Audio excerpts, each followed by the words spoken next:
পুজো তো প্রায় চলেই এলো, শপিংটা তো বাকি ছিল, তাই আমরা রেডি সেডি হয়ে এখন বেরিয়ে পড়লাম দুজনে মিলে শপিং করতে। তো চলো আমাদের সাথে, তোমরাও চলো। সবার আগে বর এখানে টিকিট কেটে নিচ্ছে। আর দেখো, আমরা যেহেতু দুপুর নাগাদ বেরিয়েছি, তো মেট্রো স্টেশনটা অনেকটাই ফাঁকা। তো মেট্রো চলে এসছে, আমরা মেট্রো করে সোজা চলে যাব পার্ক স্ট্রিটে।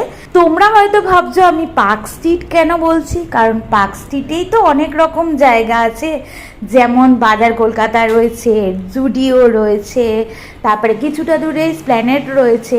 তাই জন্য সোজা আমরা পার্ক স্ট্রিটে চলে এলাম দেরি না করে। তো দেখতেই পাচ্ছ জুডিওর সামনে চলে এসেছি, এখন ঢুকবো জুডিওতে। জুডিওতে ঢুকেই দেখলাম অনেক কালেকশন রয়েছে, কিন্তু আমার এখানে বিশেষ করে ট্রেডিশনালের থেকেও ওয়েস্টার্নটা বেশি ভাল লাগে। আর বেসিক্যালি আমি এখানে জিন্স টপ কিনতেই আসি।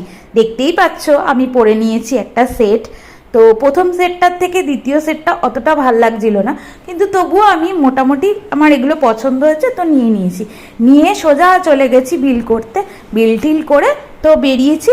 বেরিয়ে মনে হলো জুতো কেনা তো দরকার, তাই জন্য সোজা চলে গেলাম সিলেদাসে। দেখতেই পাচ্ছ যাওয়ার রাস্তায় কত কি বসেছে।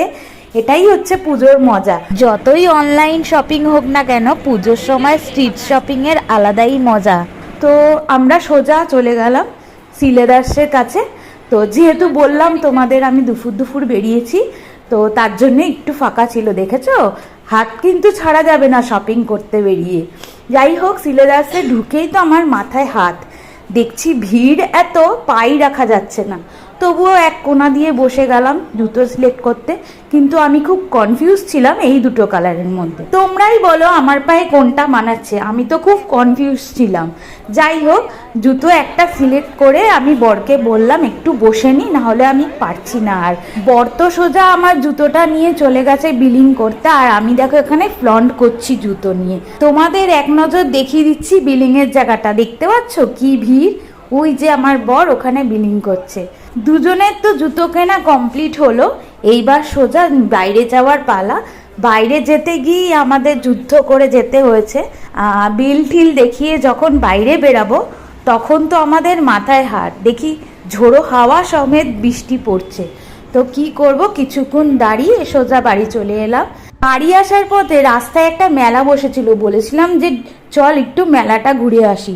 বলল আজকের মতো এখানেই ইতি। তাই আমিও তো বাড়ি চলে এলাম ফুচকা টুচকা খেয়ে। তো তোমাদের কাছে আমিও আজকের মতো ইতি বলছি, আর দেখা হচ্ছে নেক্সট ভিডিওতে। ওকে, ভালো লাগলে অবশ্যই লাইক করো। ওকে, টাটা, বাই বাই, সবাই ভালো থেকো, সুস্থ থেকো।